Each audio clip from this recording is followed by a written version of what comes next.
Welcome to Clinicians Corner. Here, Molly and I will provide you with evidence-based insights and practical tools for addressing ultra-processed food addiction.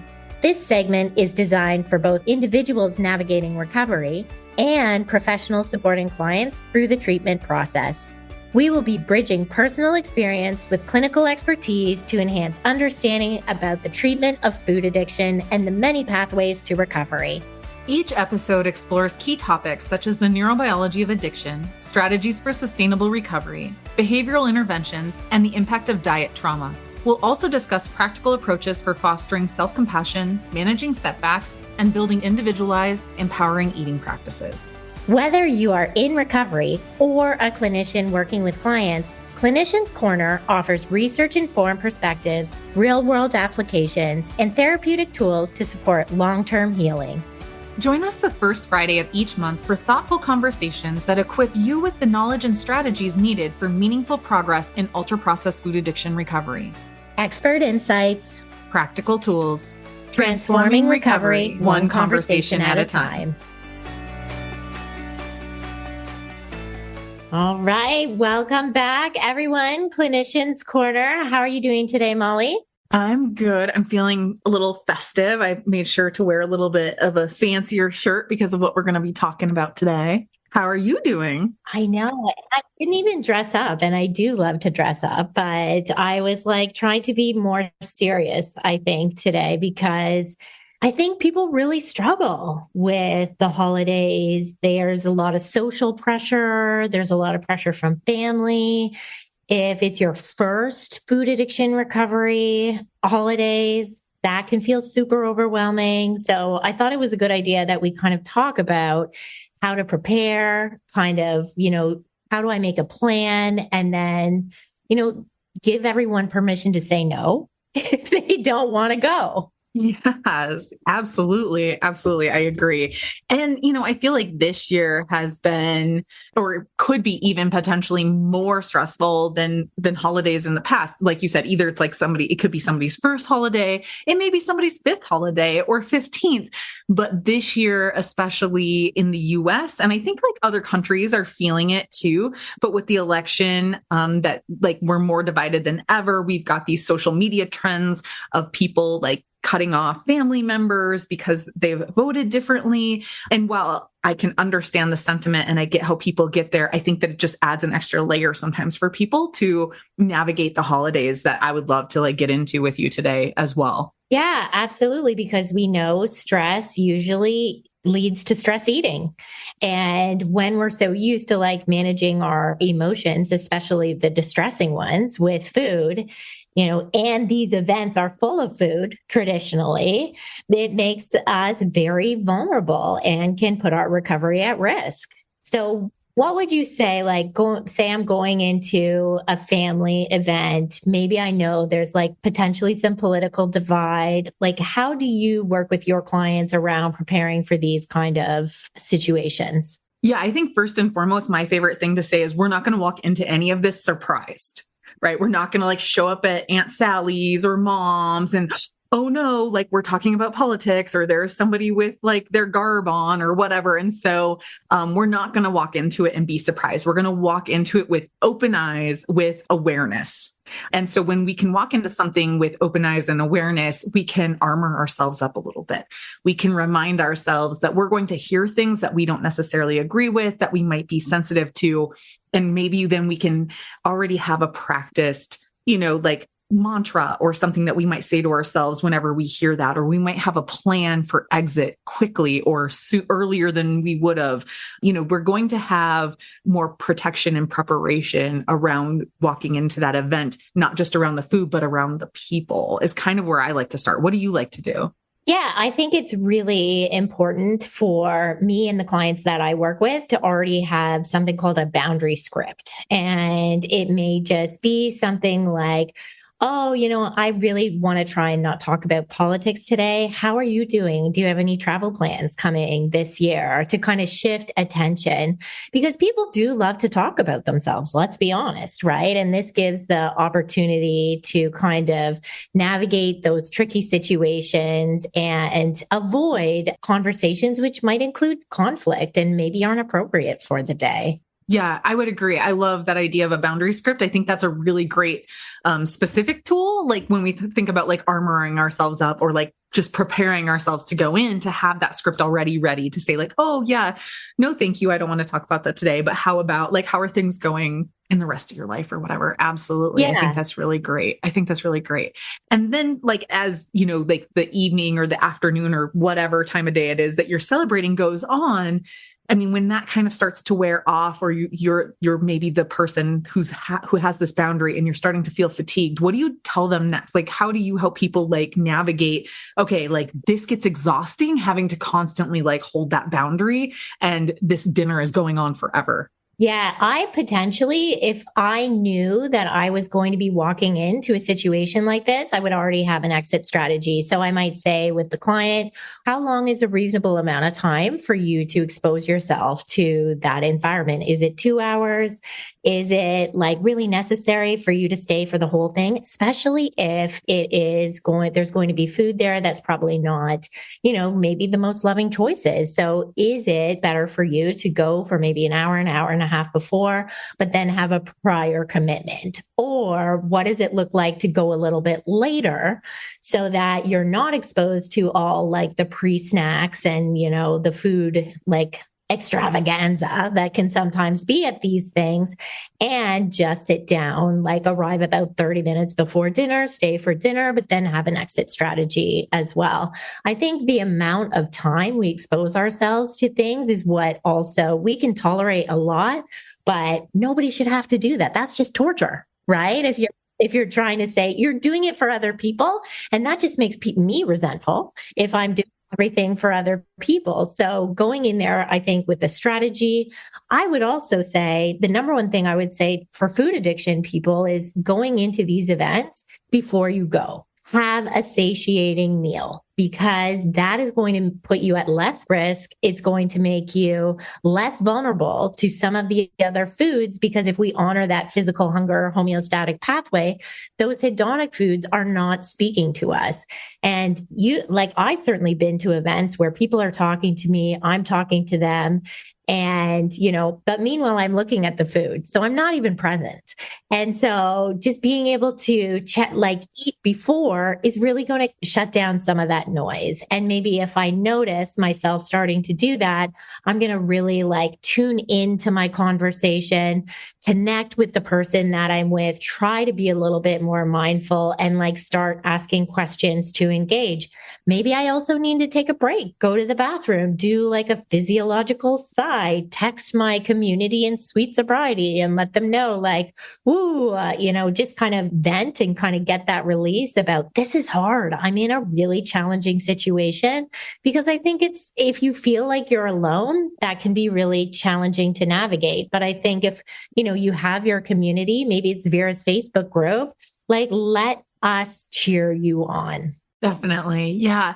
And I like what you said, maybe find out the itinerary for the day and then make a decision. Am I going to go and arrive right at dinner time? Am I going to wait until dinner's over and go for maybe there are games that have to happen afterwards, and that's what I want to do. So I'll show up then, having something else, so if you're a family or a person who has multiple events, you can always show up, only stay for a little while, say you've got to get to the next event. Meanwhile, nobody has to know that you're eating at home, not at these events. Yeah.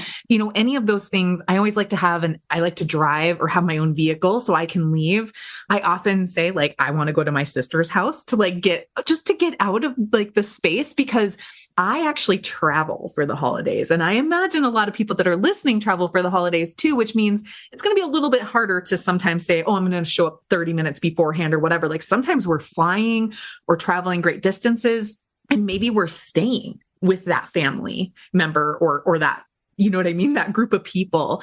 And that might make it a little bit harder. So not only the travel piece of it, I think we need to talk about how do we get through the travel piece of it, but then what do we do when we're living with these folks for a few days. Saturated. Yeah.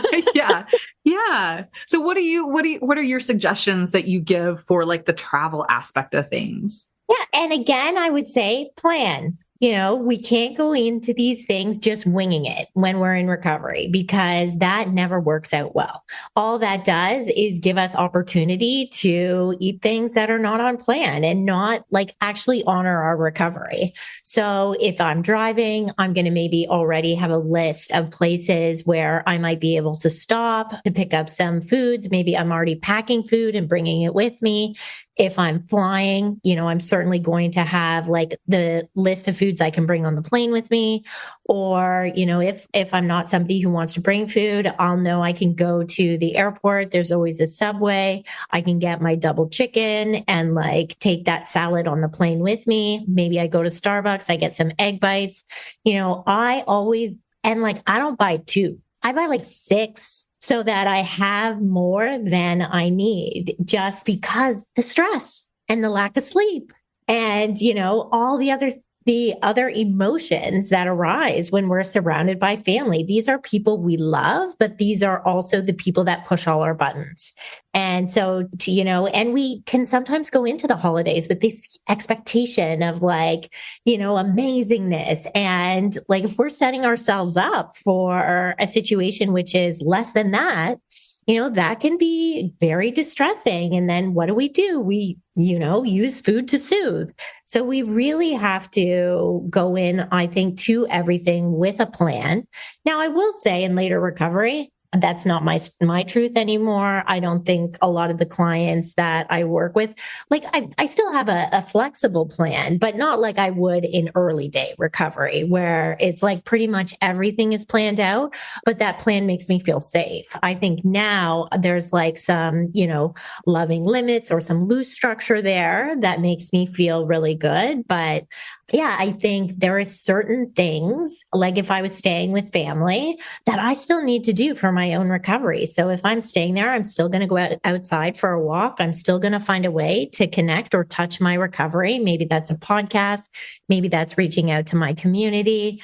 I'm going to take some time for self-care, and some space. I'm going to honor my need to go to bed at sometimes 7:30, people. I do. Clarissa does that. She does. She does. It's true. I love sleep, but I also wake up at 4:30. So, there or 5. So that gives me usually that time by myself to kind of practice what I want to practice. And usually like, shutting it down a little bit early in the evening, that's usually when I'm most like emotionally volatile. And so I don't need to expose myself to maybe if everyone's, maybe having too many drinks. Or that's usually when people are like, maybe other family members are doing that mindless snacking. I'm just kind of like going to close it down a little early. So I'm taking care of myself. What about you? Because I know you actually do this. Yeah. Yeah. So I would say for the travel aspect of things, I'm with you. Luckily, I only travel 2 hours. So there's no real stopping along the way unless somebody has like an emergency with the bathroom issue or something. And 2 hours, I don't need to snack on the road. Nobody does. Like my kids haven't even snacked on the road since they were little. So for me, I think like thinking about travel, I'm with you, like know where you're going to stop. Most gas stations or corner stores you can walk into and you can get meat and cheese, hard-boiled eggs, pickles. They've got salads with like dressing on the side. We've always been able to find, it takes a little bit of time, but we've always been able to find stuff in the airports, gas stations, corner stores, that kind of thing, no matter where we are in the world. It just takes a little bit of patience and willingness to be flexible with whatever it is we're doing. So sometimes we've had to like improvise where it's like, well, there's this salad with a protein on it, but it's not enough. So we'll walk into another section of the store, find pre-cooked protein and add it to the salad. Or maybe the dressing that they have in there is one we know we're not going to really want. So we find a different dressing that works for us or whatever. Like you can find a way. Most grocery stores you can walk into and they've got, baskets of fruit, like apples and pears that you can pick up and pay for individually. So there are all kinds of things you can do that way in the airports as well.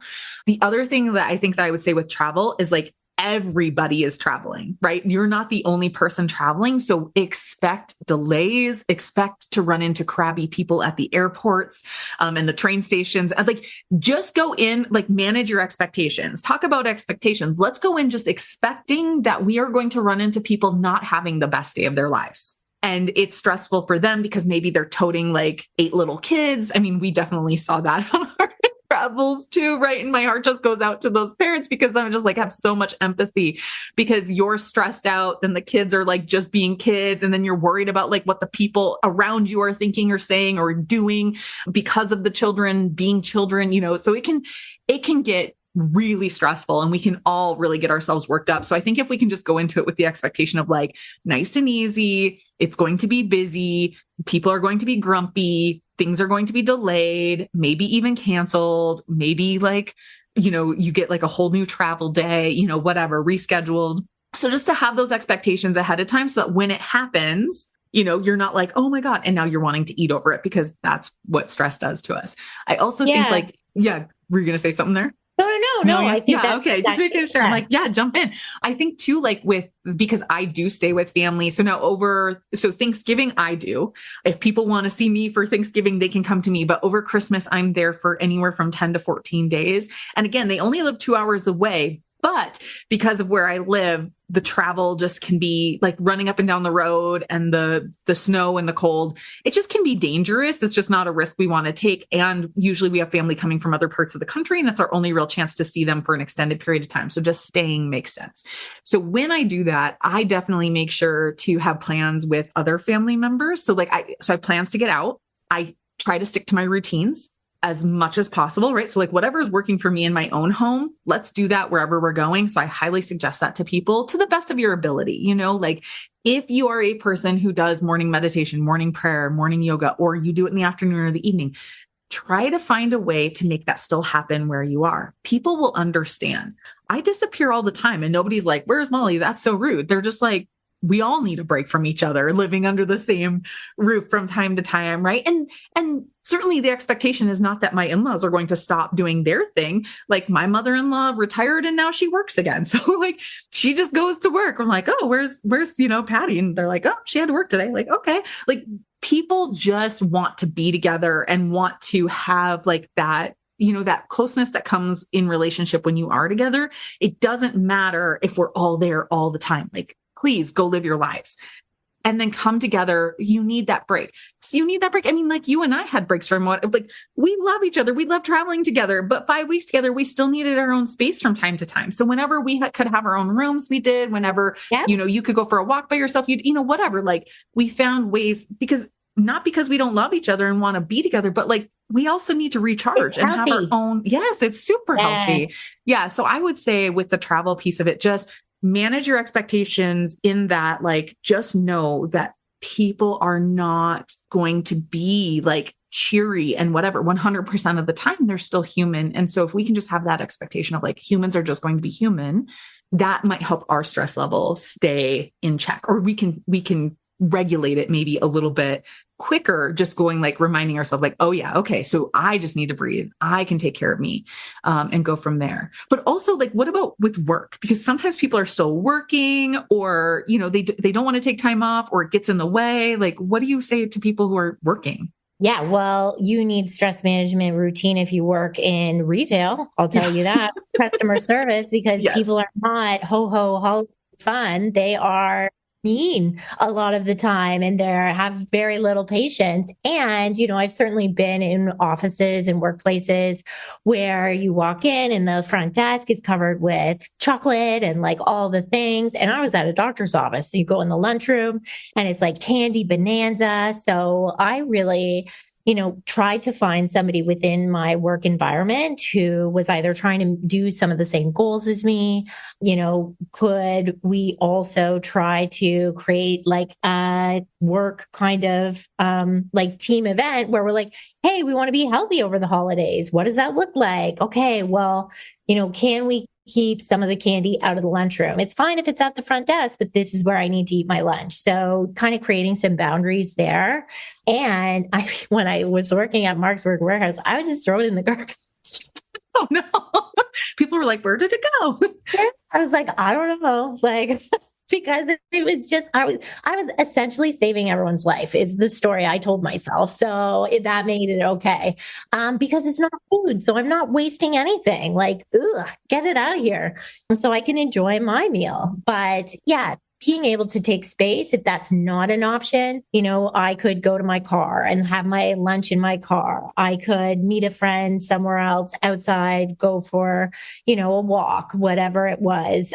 Because again, being exposed to some of those foods all day, it really weighs on you, because you're trying to say no, no, no all the time. And then you've also got the social pressures, people offering it to you all the time. Like, how do you work with clients around like when all these social pressures of people constantly saying like, oh, you can have this? Yeah. Let's just like name it what it is. Like, it is hard. It is so hard this time of year because it's like, oh, this is my grandma's famous recipe for almond roca, or this is like her pumpkin pie. So like people have a lot of value, a lot of sentimental value around food. And you're right. It's everywhere. I mean, we work with like a lot of our clients work in very professional settings or like medical or healthcare settings. And surprise, surprise, they're inundated with pastries and candies and all of these things this time of year. Not that it doesn't happen throughout the year, but for whatever reason, it's like we, the people, feel like in order to like, we can't like give gifts to all of our team, whomever they might be, but like food is cheap, especially this kind of quote unquote food is cheap. And so it doesn't take much to go buy a dozen, donuts at the donut shop and drop it off for our favorite nurses or whatever. And then that becomes problematic, like you were saying, for our clients who then work in those settings where there's just food everywhere. And I love that you said set those boundaries. I also think like when we go in with this expectation that the world should be safe for us, that sets us up for failure because the world isn't safe for us. It is our job to safeguard ourselves against the world. Yeah, and I think it's a really important distinction because when we go into it thinking I'm a victim of, I'm a plastic bag blowing in the wind and like the world is just doing its thing and I'm supposed to just cope, that can be really detrimental to not only like how we see the situation and how we show up for it, but our overall mental health, just in general, like that can really wear a person down, right? Like, well, it doesn't feel empowering, right? No, not at all. Like, yeah, that victim mentality never serves us in recovery. That's not for at sure. all. Not at all. And so instead of going in there with the like, oh, here we go again, like really go in there with like, yeah, like this is just who I am. Who I am is this person who eats these things, who takes a lunch break in their car if they have to, who says no to all the things that are being offered, who maybe brings their own thing to the office so that I know there's something there that I can have if I am pressured. And finally I'm like, I just need to eat something. Then it's something that, like works for you, So I think for me, I love to flip these things on their head. Like I like to go in the victor thinking I'm victorious in this, like I'm going to conquer this. And maybe that's why I like hiking so much, right? Where it's just like, it beats me down, but I persevere. And then I'm like, yes, I've conquered it. And I feel like I'm the king on top of the world or the queen on top of the world, And so like, I like to gamify it a little bit that way, so that doesn't necessarily work for everybody, but that's certainly like a suggestion I've made to people before too, where it's like, can it just be like a game in that, like, can you like, it's a challenge. Exactly. It's a challenge. Like, can you anticipate like, oh, it's, like, I'm going to go around this corner and here going to be, nope, turn around, go the other, I like, how can you just make it fun for yourself? So it's not this stress of like, I have to say no, I have to stay clean. I have to like, whatever the messaging that's going through your head is just going to add to the stress. The more we hyper focus on what we don't want to be doing, we're more likely to do it. So we want to focus on what we do want. I want to be victorious. I want to go to bed tonight feeling blank. I want to wake up in the morning feeling blank, whatever, like really like think about how your future self wants to feel or like how your future self wants to navigate those situations. Really, really think about it. Like get that image in your brain. Like think about which coworkers are going to be the ones to like offer these things to you or what those things offered are going to be and how you're going to say no or how you're going to like get out of that situation. Because then when it really happens, you're more likely to do that thing. Right. And I often role play with clients about like, what are you going to say if this one person asks you all the time? And the other thing I think that's so important when we're coming up, even if this is a boundary script around food, is creating a script that focuses on positive and how great you feel. So when we say, I don't eat sugar or I'm trying to eat healthier, people immediately get defensive. And then you'll hear things like, oh, don't deprive yourself. It's the holidays. But when you say something like, you know what, I've been eating this way and it's making me feel so amazing. I have more energy. I have less cravings. I'm so grateful I found this way of eating because I was really struggling before. Then people are like so much more willing to support you. They're not going to try and derail you. And there's actually some science behind why this works. And it's, this psychology of framing, self-affirmation, and social comparison. So when we do these things and we focus on the positive benefits, it frames our behavior like a positive transformation rather than restriction or sacrifice. And then people also avoid the social comparison because people get defensive if they feel their habits are being judged or questioned. So something like, I don't eat sugar, they're hearing, you eat sugar, you're a bad person. And so we're not here to criticize. We're just here to protect our own recovery. So that when we responded and we put it in the, talking about myself and how good it is for me, they're not feeling attacked is probably the better way to put it. And really, this is just a positive statement about what has worked for me rather than saying there's a right way and a wrong way. I think the other thing is really, it just doesn't, when we talk about the positivity, we're not triggering in ourselves that deprivation mindset, right? Of, oh, I don't, because it's not even like, or like, I can't, or, that in the beginning, it's like, I'm just not somebody who eats sugar. But I tell people now, like, oh, let me tell you about what I'm doing because I love it. And it's so exciting and it makes me feel amazing. And like most of the time they're asking me like, how do you do it? Like, that sounds really cool. Like, I can't do it, or I'm really struggling with it. Nobody is saying like, oh, I hear how amazing you're doing, but I'd really like to bring you down a few notches. Like, yeah, no, nobody's explicitly saying that at all. You're right. And I sometimes too, like, just to avoid the potential for confrontation, I just use a simple phrase and it's no, thank you. Just no, thank you. When people push, then I might say, I don't eat that, because at that point I feel like, oh, if you are willing to try to push back against my boundary of no, thank you, then that means that I can go ahead and give you a little bit more of my truth. Like, I'm going to push back against you. Like, I don't have to go in with guns a-blazing. Like, I don't eat sugar and that's terrible. Like, I don't have to go in like all, like, whatever they say, like, from the pulpit, like preaching on like, this is how it's going to be. I can just go in knowing my boundaries and just a simple no, thank you. When people push back, then I might be like, I don't eat those things. If they push back again, the whole like, oh, a little bit's not going to hurt. It's the holidays. It's not going to, then I might be like, yeah, I don't eat sugar. And here's why, because I feel great. Like I might then continue to expand. But I think, especially in early years, we feel a lot of pressure to tell the whole truth. And even though, the whole story. And like, even though it is the truth and that is your whole story, not everybody deserves all of you in all the ways. And so you like know what their role in your life is and whether or not they are worthy of your whole story, because that's part of boundaries too, is knowing that like you literally can just say, no, thank you. And if they continue to push, then you can ramp it up a little bit, but certainly don't feel like you have to, It's tough enough. It's tough enough. And so many people hate confrontation. I'm all about it, right? Like, whatever. I'm like, bring it. I love for people, like I'm like begging people sometimes to confront me. And Molly Carmel might say like, ooh, you're getting high off. I'm like, I do, because I love interaction. People fascinate me. But if that's not your jam, which I totally get if it's not, then I say go in with like the kindest but firmest boundary you can have. And sometimes that is simply no. No is a complete sentence. I like to say no, thank you, just because it's a little bit of a, it's just a little bit sweeter, if you will, than just period no. But we'll find our way. You'll find your way.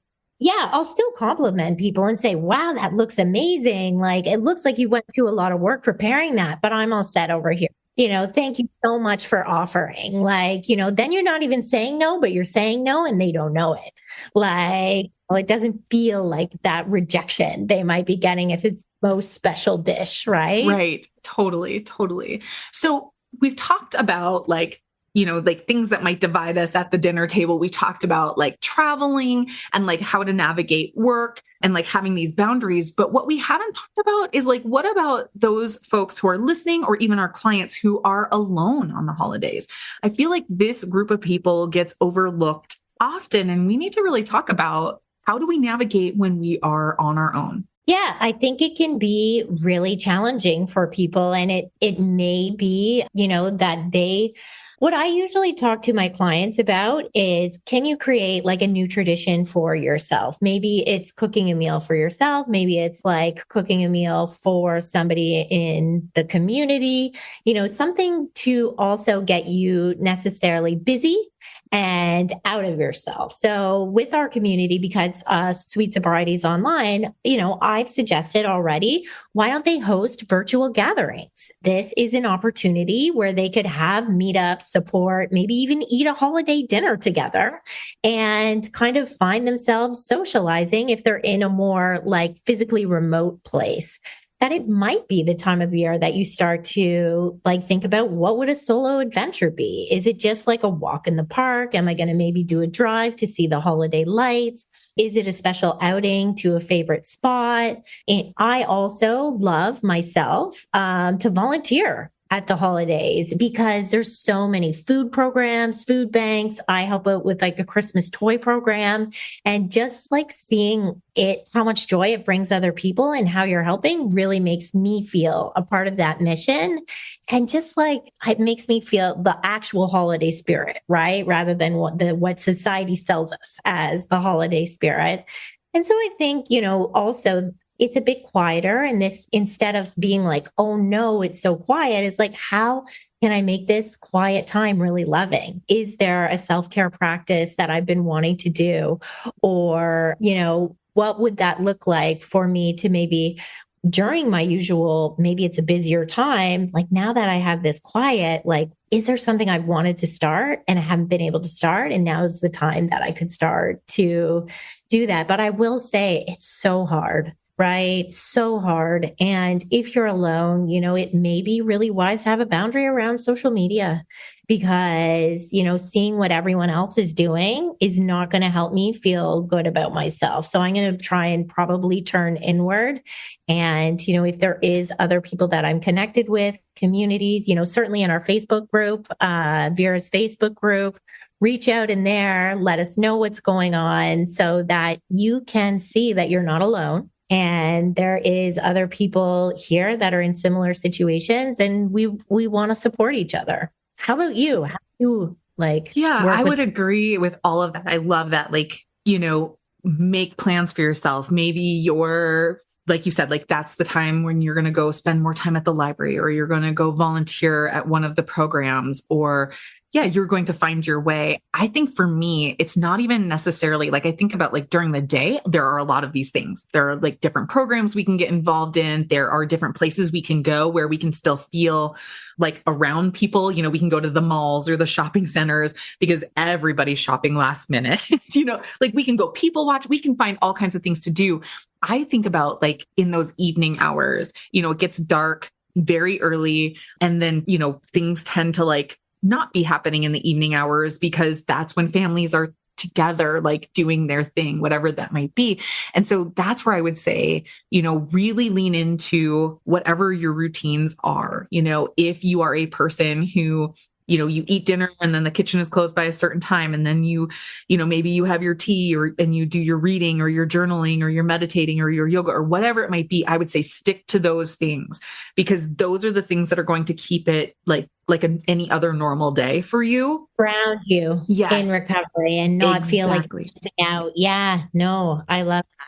Exactly. But I love what you said about like staying off of social media. And then I think it's like, just treating yourself. If you are a person like, so I am a person who cannot stand like the Hallmark movies, the Hallmark channel, like, but maybe you are a person who loves those things and it brings There's a you new movie every day on Netflix right now. I have noticed, I am just saving them because I apparently am a softie. I love Christmas. I totally, it's you Christmas. You do. I love Christmas. So right. yeah. Yeah, you can find something, or maybe you really, like something else. Maybe it's not a Christmas movie. Maybe you're into the Die Hard series, which I still say are Christmas movies, but it's a whole fun thing to debate about. And it doesn't have to be that. It can just be whatever makes it like rooted in your normal routines. You were saying something too, and it reminded me of something, but now I've lost it. That's okay. We'll come back to it. But yeah, I think just sticking to like finding those things that keep you busy, but you don't have to overschedule yourself just to like stay distracted either, but like the things that feel right to you, maybe you even plan a special meal for yourself if you want or don't. I'm not a big fan of like putting a lot of pressure on these very special days. That's what I was going to say. So I know this episode will air after American Thanksgiving, but American Thanksgiving is on a Thursday. And this year, because we haven't switched groups yet, our Americans will get 2 groups on Thursday. So if they need to, right? So for Thanksgiving, American Thanksgiving, if they want to join, they have 2 opportunities. I liked what you were saying about like having these virtual get-togethers. In the years past, I've opened my Zoom room and I've just left it open for people to join as they want and come and go and chat with each other and share a meal or whatever. So to find those groups of people or find your connection in a way that works for you, there are options, and we don't stop running just because it's a holiday. Like we're there. We work on all the holidays. We do. We do. Group we're on there. Christmas, group on New Year's, group on, because we know that these are the most challenging times, especially in food addiction recovery. And I think that just knowing that other people are there, or even like if the group's at 2, it helps me get through the morning because I know I've got that group. And then I feel better after the groups, and that helps me get through the evening as well. So, and community doesn't have to be 15, 30 people. It's 1 or 2 people, and that's where I think sometimes we put a lot of a pressure on ourselves. But you know what? 1 or 2 really good connections is more than 15 to 30, surface level connections, which I don't even really enjoy that much in recovery anymore. I only want to talk about the real things. Agreed. I only want to talk about the real things too. Yeah. So if you are a person who is alone or individual on the holidays,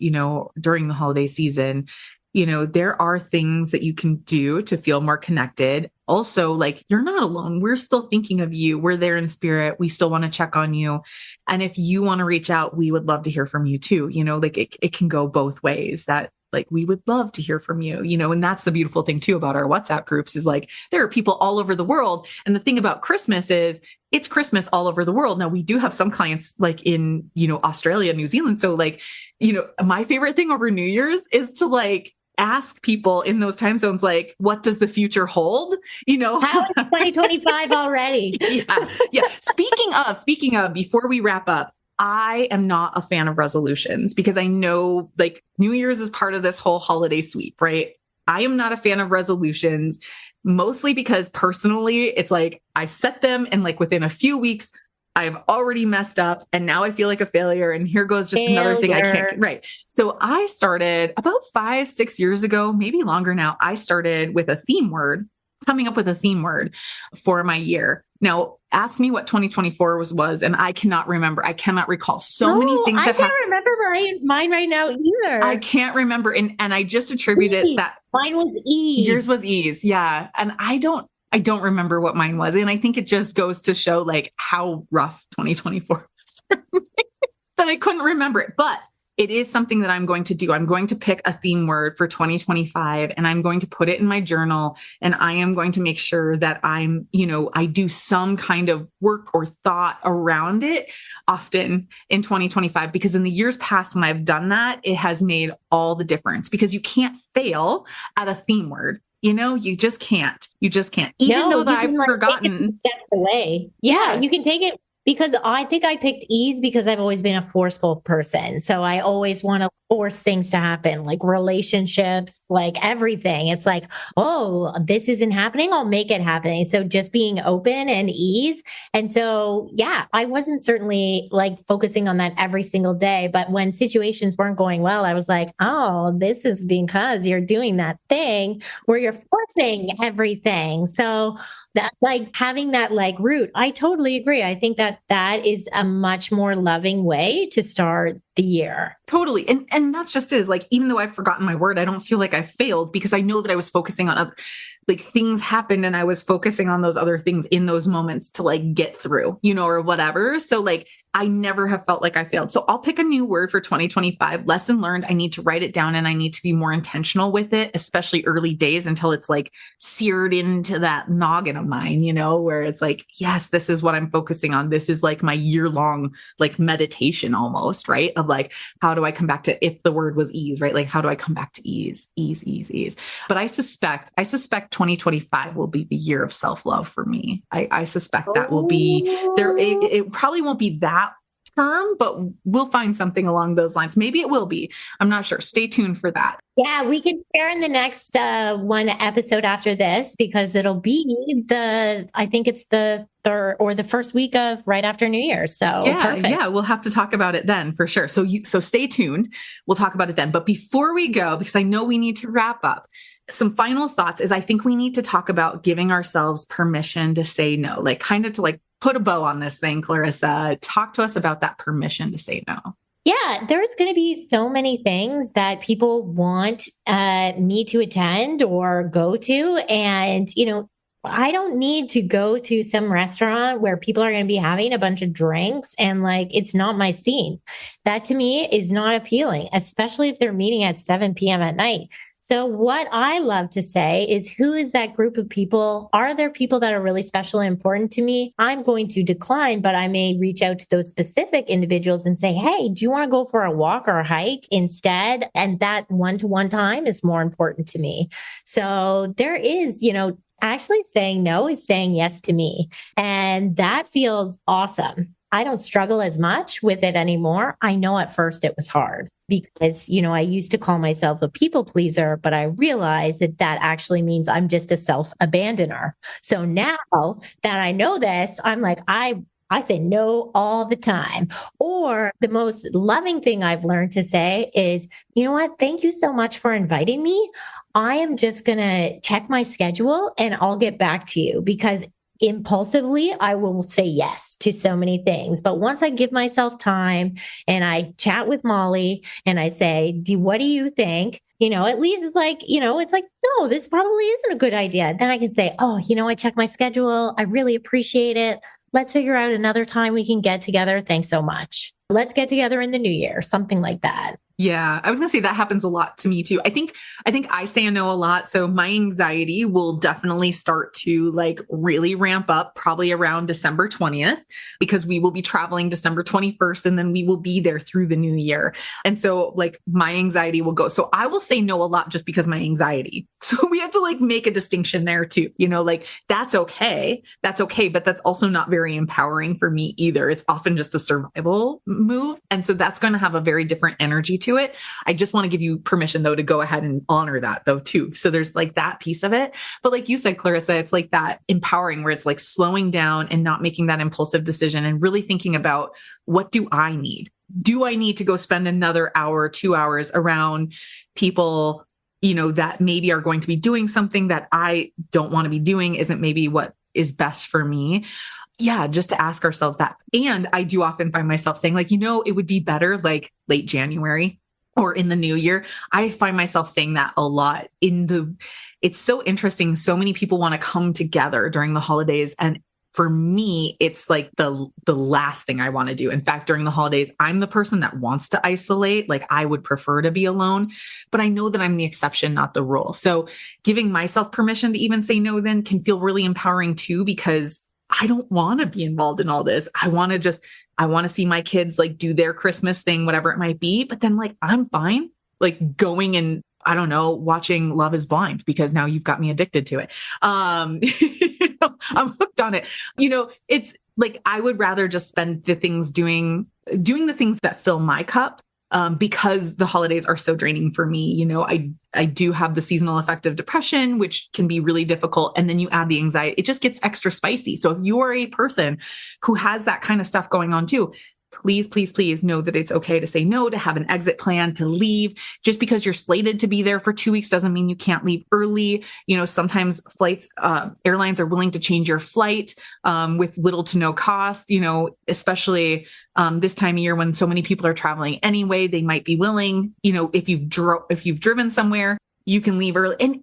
And it's okay. Like, people are going to have their feelings about it, and that's okay. They can have their feelings about it. But like you said, Clarissa, the most beautiful thing about saying no to somebody else is it's not that you're necessarily saying no to them. It's that you're saying no to, or yes to you, because that self-abandonment and that self-rejection can just be so detrimental to our recovery, And so, yeah, I'm all about what is the thing that helps you to be the healthiest, best version of you. And sometimes that means bowing out. So yeah, I think, people just have to do what makes sense for them, and to know that, like, we're here. So send us a message, come to the free groups, get into the WhatsApp group. Like, people are amazing. There's so much support that happens in there.